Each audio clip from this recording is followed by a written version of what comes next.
सोचिए जरा, एक ऐसा साम्राज्य जो पूरे उत्तर भारत पर राज करता हो। जी हाँ, हम बात कर रहे हैं सम्राट हर्ष के विशाल साम्राज्य की। और आज हम यही समझने की कोशिश करेंगे कि आखिर इसे चलाया कैसे जाता था। तो सवाल यही उठता है ना, इतना बड़ा, इतना विशाल साम्राज्य आखिर चलता कैसे था? कौन से नियम थे, कौन लोग थे, क्या नीतियां थीं जो इसे एक धागे में पिरोए हुए थी? चलिए आज इन्हीं गुत्थियों को सुलझाते हैं। तो देखिए, किसी भी बड़े साम्राज्य की जो बुनियाद होती है ना, वो होती है उसका एडमिनिस्ट्रेटिव स्ट्रक्चर, मतलब सरकार चलती कैसे थी। तो हर्ष के साम्राज्य को समझने के लिए सबसे पहले हमें उसके इसी ढांचे को, इसी स्ट्रक्चर को देखना होगा। अब यहाँ एक बहुत ही इंटरेस्टिंग बात सामने आती है।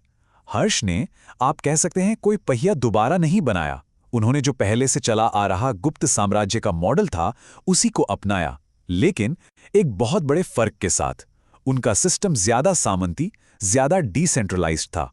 मतलब सारी पावर सिर्फ राजा के हाथ में नहीं थी, बल्कि वो लोकल चीफ्स और सामंतों में भी बंटी हुई थी। इसे ऐसे समझिए जैसे कोई पिरामिड हो। सबसे टॉप पर थी भुक्ति, यानी आज के राज्य या प्रोविंस। उसके नीचे आते थे विषय, मतलब डिस्ट्रिक्ट्स, और सबसे निचले लेवल पर थे ग्राम, यानी गांव। कितना साफ और असरदार सिस्टम था, है ना? ठीक है, तो स्ट्रक्चर तो समझ आ गया, पर इस मशीन को चलाने वाले लोग कौन थे? इसे असल में कौन चला रहा था? चलिए अब मिलते हैं सम्राट की कैबिनेट से, उन लोगों से जिनके कंधों पर इस पूरे साम्राज्य का भार था। आखिरकार कोई भी साम्राज्य सिर्फ कागजों पर नहीं, बल्कि लोगों के दम पर ही चलता है। तो ये थे वो बड़े बड़े नाम, वो जरूरी लोग। देखिए, युद्ध और शांति यानी वॉर एंड पीस के मामलों को देखने के लिए थे महासंधि विग्रहक। पूरी सेना के जो हाईएस्ट ऑफिसर थे वो थे महाबलाधिकृत। घुड़सवार सेना यानी कैवलरी के हेड थे वृहदेश्वर। और हाँ, जो प्रोविंस के हेड होते थे उन्हें उपरिक महाराज कहा जाता था। मतलब हर काम के लिए, हर डिपार्टमेंट के लिए एक स्पेशलिस्ट। अच्छा, इतनी बड़ी सेना, इतना बड़ा एडमिनिस्ट्रेशन, इसे चलाने के लिए पैसा कहाँ से आता था? ये एक बहुत बड़ा सवाल है, क्योंकि किसी भी साम्राज्य की जो जान होती है वो उसकी इकोनॉमी में बसती है। तो चलिए अब जरा हर्ष के खजाने में झांक कर देखते हैं। बस ये एक नंबर याद रखिए, 1/6, 1/6।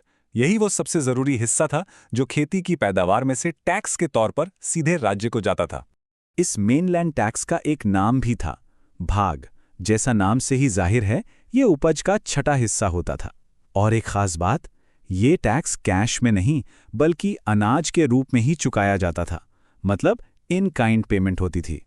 लेकिन इनकम का सोर्स सिर्फ भाग ही नहीं था, इसके अलावा भी कई और तरीके थे।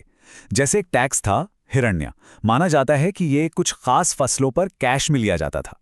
फिर था बलि, जो एक तरह का एक्स्ट्रा टैक्स था। इनके साथ साथ सेल्स टैक्स, टोल टैक्स, और हाँ, जो सामंती प्रमुख राजा को तोहफे देते थे, उनसे भी खजाना भरता रहता था।